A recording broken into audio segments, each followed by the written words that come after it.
Hello students, welcome to exam വൈ learning. Mission olympiad എന്ന് പറയുന്ന സീരീസ് നമ്മുടെ എല്ലാ സബ്ജക്റ്റിലും ഡിഫറൻ്റ് ആയിട്ടുള്ള ക്വസ്റ്റ്യൻസ് നമ്മുടെ ടീച്ചേഴ്സ് യൂട്യൂബിൽ ഈ ഒരു സീരീസ് ആയിട്ട് ഒരു പോസ്റ്റ് ചെയ്യുന്നുണ്ട്. പ്ലേലിസ്റ്റ് നിങ്ങൾക്ക് ചെക്ക് ചെയ്താൽ കാണാൻ പറ്റും. സോ 8th സ്റ്റാൻഡേർഡിൽ പഠിക്കുന്ന കുട്ടികൾക്ക് വേണ്ടിയിട്ട് സ്കൂളിൻ്റെ കൂടെ തന്നെ നിങ്ങൾ ഏതെങ്കിലും കോമ്പറ്റേറ്റീവ് എക്സാംസ് ഒക്കെ ഫോക്കസ് ചെയ്യുന്നുണ്ടെങ്കിൽ, NMMS പോലെയുള്ള ഒളിമ്പ്യാഡ്സ് പോലെയുള്ള എക്സാംസ് ഒക്കെ ഫോക്കസ് ചെയ്യുന്നുണ്ടെങ്കിൽ ഈ ഒരു സീരീസ് നിങ്ങൾ മുഴുവനായിട്ടും കണ്ടിരിക്കണം. അപ്പം നമുക്ക് 8th അടുത്ത ക്വസ്റ്റ്യൻ നോക്കാം. Which of the following can form A real and inverted image when objects are placed in front of them? അപ്പോൾ ഇത് ക്വസ്റ്റ്യൻ വായിക്കുമ്പോൾ തന്നെ നമുക്കറിയാം, നമ്മുടെ ലൈറ്റ് എന്ന് പറയുന്ന ചാപ്റ്ററിൽ റിഫ്രാക്ഷൻ ഒക്കെ പഠിച്ച ചാപ്റ്ററിൽ ബേസ് ചെയ്തിട്ടുള്ള ക്വസ്റ്റ്യൻ ആണ്. അപ്പോൾ ഇത് ആക്ച്വലി നിങ്ങൾ 7th കുറച്ച് പഠിക്കുന്നുണ്ട് അല്ലേ, 8th കുറച്ച് ഭാഗം പഠിക്കുന്നുണ്ട്, ആൻഡ് 10th ഇതിൻ്റെ കണ്ടിന്യൂഷൻ ഉണ്ട്. സോ നിങ്ങൾക്ക് ഇതിൻ്റെ മുഴുവൻ നോളജ്, അതായത് നമ്മൾ മിറേഴ്സിനെ കുറിച്ചും അതുപോലെ തന്നെ ലെൻസുകളെ കുറിച്ചുള്ള നോളജ് ഈ ഒരു ക്വസ്റ്റ്യൻ ചെയ്യാൻ ആവശ്യമാണ്. ക്വസ്റ്റ്യൻ ഒന്നും കൂടെ വായിച്ചു നോക്കാം. താഴെ തന്നിട്ടുള്ള ഈ ഒരു ഓപ്ഷൻസിൽ which of them can form a real and inverted image? Real and inverted ആയിട്ടുള്ള ഇമേജ് ഏതിലൊക്കെ ഫോം ചെയ്യാൻ പറ്റും when objects are placed in front of them?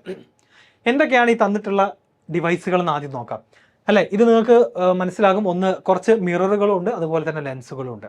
ഏതൊക്കെയാണെന്ന് നമുക്ക് ഓരോ ഓപ്ഷൻസിലും പോയിട്ട് ഐഡൻറ്റിഫൈ ചെയ്യാം. ആദ്യം ഈ തന്നിട്ടുള്ളത് എന്താണ്? ഇതൊരു മിററാണ്, ഒരു സിംഗിൾ പീസാണ്, ഒരു മിററാണ് അല്ലേ. അവിടെ റിഫ്ലക്ഷൻ നടക്കുന്നത് എവിടെയാണ്? അതിൻ്റെ ഇൻസൈഡ് സർഫസിലാണ് റിഫ്ലക്ഷൻ. വിച്ച് മീൻസ് ഇത് എന്ത് മിററാണ്? ഇതൊരു കോൺകേവ് മിററാണ് ഫസ്റ്റത്തെ ഫിഗർ. രണ്ടാമത്തേത് കണ്ടാൽ തന്നെ അറിയാം, അതൊരു ലെൻസാണ്. അതിൻ്റെ ഷേപ്പ് കണ്ടാൽ തന്നെ എല്ലാവർക്കും മനസ്സിലാകും അത് എന്ത് ഷേപ്പിലുള്ള ലെൻസാണ്? കോൺവെക്സ് ലെൻസാണ്. ഓക്കെ, ബി ഓപ്ഷനിലേക്ക് പോകാം. ബി ഓപ്ഷനിൽ ഇത് ആദ്യം കണ്ട ഇതേ മിറർ തന്നെ, ആദ്യം കണ്ട സെയിം മിറർ തന്നെയാണ് നമുക്ക് ബി ഓപ്ഷനിലും കാണാൻ പറ്റുക. സോ അത് ഏത് മിററാണ്?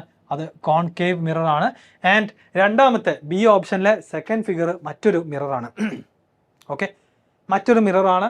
അത് ഏതാണ്? ഇത് കോൺകേവ് മിറർ ആണെന്നുണ്ടെങ്കിൽ സെക്കൻഡ് ടൈപ്പ് ഓഫ് മിറർ ഏതായിരുന്നു? അത് കോൺവെക്സ് മിററാണ്. ഓക്കെ, സി ഓപ്ഷനിലേക്ക് വന്നാൽ നമുക്ക് രണ്ട് ലെൻസുകളാണ് കാണാൻ പറ്റുക. അത് മിററല്ല, ഒരു ഭാഗം ഒപ്പേക്ക് അല്ല, രണ്ടും ലെൻസുകളാണ്. ആദ്യത്തേത് ഏതാണ്? ആദ്യത്തേത് കോൺകേവ് ലെൻസാണ്. രണ്ടാമത്തേത് ഏതാണ്?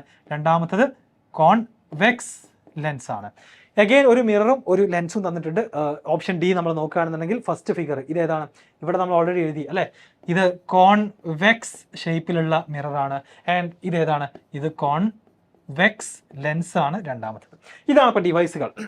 ആദ്യം ഇത് മനസ്സിലാവണം, എന്നാലാണ് നമുക്ക് ആൻസർ കറക്റ്റ് ആക്കാൻ പറ്റുള്ളൂ. ഓക്കെ, ഇനി നോക്കുക നിങ്ങൾ റിയൽ ആൻഡ് ഇൻവേർട്ടഡ് ഇമേജ്. എന്താണ് real and inverted image? Real image എന്ന് പറഞ്ഞു കഴിഞ്ഞാൽ റിഫ്ലക്ഷനോ റിഫ്രാക്ഷനോ ഏത് ഫിനോമിനൻ ആയിക്കോട്ടെ, ആഫ്റ്റർ റിഫ്ലക്ഷൻ അല്ലെങ്കിൽ റിഫ്രാക്ഷൻ നമ്മുടെ ലൈറ്റ് റേസ് ആക്ച്വലി ഒരു പോയിന്റിൽ ഇൻ്റർസെക്റ്റ് ചെയ്തുകൊണ്ട് ഫോം ചെയ്യുന്ന ഇമേജുകളെയാണ് നമ്മൾ റിയൽ ഇമേജുകൾ എന്ന് പറയാം. അല്ല, രണ്ട് ടൈപ്പ് ഇമേജുകളുള്ളത്, റിയൽ ഇമേജസും വിർച്വൽ ഇമേജസും. വിർച്വൽ ഇമേജസ് എന്ന് പറഞ്ഞു കഴിഞ്ഞാൽ ആക്ച്വലി ലൈറ്റ് റേസ് മീറ്റ് ചെയ്യുന്നില്ല, പക്ഷേ they appear to be coming from a common point. നമ്മുടെ പ്ലെയിൻ മിററിൽ ഫോം ചെയ്യുന്ന ഇമേജുകൾ ഏതാ? വിർച്വൽ ഇമേജുകളാണ്. അതിൻ്റെ ഏറ്റവും വലിയ അഡ്വാൻറ്റേജ്, നമുക്കൊരു സ്ക്രീനിൻ്റെ ആവശ്യം ഇല്ല. നമുക്ക് ഡയറക്റ്റ് ആയിട്ട് നമ്മുടെ കണ്ണുകൊണ്ട് തന്നെ ഈസി ആയിട്ട് കാണാൻ പറ്റും. നെയ്ക്കഡ് ഐസ് കൊണ്ട് തന്നെ വിർച്വൽ ഇമേജ് കാണാൻ പറ്റും. അപ്പോൾ ചില ലെൻസുകളും ചില മിററുകളൊക്കെ എന്ത് ചെയ്യുന്നുണ്ട്? വിർച്വൽ ഇമേജുകൾ ഫോം ചെയ്യുന്നുണ്ട്. ഓക്കെ, എന്നാൽ ഇവിടെ ചോദിച്ചിട്ടുള്ളത് റിയൽ ഇമേജുകളെ കുറിച്ചാണ്. റിയൽ ഇമേജുകളുടെ പ്രത്യേകത, after reflection or refraction light rays actually ഒരു പോയിന്റിൽ ഇൻ്റർസെക്റ്റ് ചെയ്യും, അവിടെയാണ് ഇമേജ് ഫോം ചെയ്യുക. അപ്പോൾ അത് നല്ല ക്ലിയർ ആയിട്ട് കാണാൻ വേണ്ടിയിട്ട് നമുക്ക് അവിടെ ഒരു സ്ക്രീൻ പ്ലേസ് ചെയ്യാൻ പറ്റും. ആ സ്ക്രീനിൽ ആ ഇമേജ് പ്രോപ്പറായിട്ട് കാണാനും പറ്റും. ആൻഡ് രണ്ടാമത്തെ വേർഡ് ഇൻവേർട്ടഡ് ആണ്. ഇൻവേർട്ടഡ് ആവെന്ന് പറഞ്ഞു കഴിഞ്ഞാൽ നമ്മൾ എങ്ങനെയാണോ ഒബ്ജക്റ്റ് വെച്ചത് അതിൻ്റെ ഇൻവേർട്ടഡ് ഷേപ്പിലുള്ള ഇമേജ് ഫോം ചെയ്യുമ്പോഴാണ് നമ്മൾ ഇൻവേർട്ടഡ് ഇമേജ് എന്ന് പറയാം. അതിൻ്റെ ഓപ്പോസിറ്റ് ഇറക്റ്റ് ഇമേജ് ആണ്. നിങ്ങൾ ഇത് മുഴുവൻ പഠിച്ച ഒരാളാണെന്നുണ്ടെങ്കിൽ നിങ്ങൾക്കറിയാം, കേവ് മിററിൻ്റെ പ്രത്യേകത, അതിൽ ഈ പറഞ്ഞ എല്ലാ ടൈപ്പ് ഇമേജുകളും പോസിബിൾ ആണ്. റിയൽ ഇമേജ് ഫോം ചെയ്യും, വിർച്വൽ ഇമേജ് ഒക്കെ ഫോം ചെയ്യും. കോൺവെക്സ് ലെൻസിലും ഇതുപോലെ തന്നെ റിയൽ ഫോം ചെയ്യും, ഇൻവേർട്ടഡ് ഫോം ചെയ്യും, വിർച്വലും ഇറക്റ്റും ഫോം ചെയ്യുന്നുണ്ട്. പക്ഷേ എന്നാൽ ബി ഓപ്ഷനിലേക്ക് പോകുന്ന സമയത്ത് അവിടെ നമ്മുടെ കയ്യിൽ എന്തുണ്ട്? കോൺവെക്സ് ആയിട്ടുള്ള മിറർ ഉണ്ട്. കോൺവെക്സ് മിററിൽ എന്ത് ചെയ്യില്ല? റിയൽ ഇമേജ് ഫോം ചെയ്യില്ല. ഓപ്ഷൻ സിയിലേക്ക് വരികയാണെന്നുണ്ടെങ്കിൽ അവിടെ കോൺകേവ് ലെൻസ് ഉണ്ട്. കോൺകേവ് ലെൻസിലും എന്ത് ഫോം ചെയ്യില്ല? റിയൽ ആയിട്ടുള്ള ഇമേജുകൾ ഫോം ചെയ്യില്ല. ഓപ്ഷൻ ഡിയിലേക്ക് വരികയാണെങ്കിൽ അവിടെ ആരുണ്ട്? അവിടെ കോൺവെക്സ് മിറർ ഉണ്ട്. കോൺവെക്സ് മിററിൽ എന്ത് ഫോം ചെയ്യില്ല? റിയൽ ഇമേജുകൾ ഫോം ചെയ്യില്ല. അപ്പോൾ ഈ രണ്ടെണ്ണം ഏത് ഓപ്ഷനാണ് അപ്പോൾ കറക്റ്റ്? രണ്ട് ഡിവൈസിലും റിയൽ ആൻഡ് ഇൻവേർട്ടഡ് പോസിബിൾ ആയിട്ടുള്ളത് കോൺകേവ് മിററിലും കോൺവെക്സ് ലെൻസിലുമാണ്. ഓക്കെ, സിമ്പിൾ ചോദ്യമാണെങ്കിൽ കൂടെ പലപ്പോഴും ഈ 4 ചിത്രങ്ങളും എല്ലാം കൂടി ഒരുമിച്ച് കാണുന്ന സമയത്ത് നമ്മൾ മിസ്റ്റേക്ക് വരുത്താൻ വളരെ സാധ്യത കൂടുതലാണ്. സോ ഓരോന്നും കൃത്യമായിട്ട് ഐഡൻറ്റിഫൈ ചെയ്താൽ ആൻസർ ഓപ്ഷൻ എ ആണെന്നുള്ളത് നമുക്ക് എളുപ്പത്തിൽ എത്താൻ പറ്റും. അപ്പോൾ എല്ലാവർക്കും മനസ്സിലായെന്ന് വിചാരിക്കുന്നു. നമ്മുടെ ലൈറ്റിലെ റിഫ്ലക്ഷനും റിഫ്രാക്ഷനും നന്നായിട്ട് അറിയുന്ന ആളുകൾക്ക് മിസ്റ്റേക്ക് ഇല്ലാതെ ആൻസർ ചെയ്യാൻ പറ്റും. ഓക്കെ, അപ്പോൾ നിങ്ങളുടെ ഈ വീഡിയോ നിങ്ങൾ കണ്ടിട്ട് നിങ്ങളുടെ ഒപ്പീനിയൻസ്, നിങ്ങളുടെ ഫീഡ്ബാക്കുകൾ കമൻറ്റായിട്ട് അറിയിക്കുക. ആൻഡ് 8ാം ക്ലാസ്സിലെ കുട്ടികൾ, നിങ്ങളുടെ ഫ്രണ്ട്സ്, ക്ലാസ്മേറ്റ്സ് ആരെങ്കിലും കോമ്പറ്റേറ്റീവ് എക്സാംസിനൊക്കെ ട്രൈ ചെയ്യുന്നുണ്ടെങ്കിൽ അവർക്ക് ഈ വീഡിയോ ഷെയർ ചെയ്ത് കൊടുക്കണം.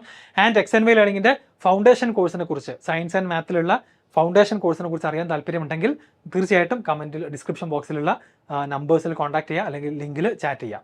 ഓക്കെ, സോ ഇത്രയും പറഞ്ഞുകൊണ്ട് നിർത്തുന്നു. നമുക്ക് നെക്സ്റ്റ് ക്വസ്റ്റ്യൻ അടുത്ത എപ്പിസോഡിൽ കാണാം. Good bye.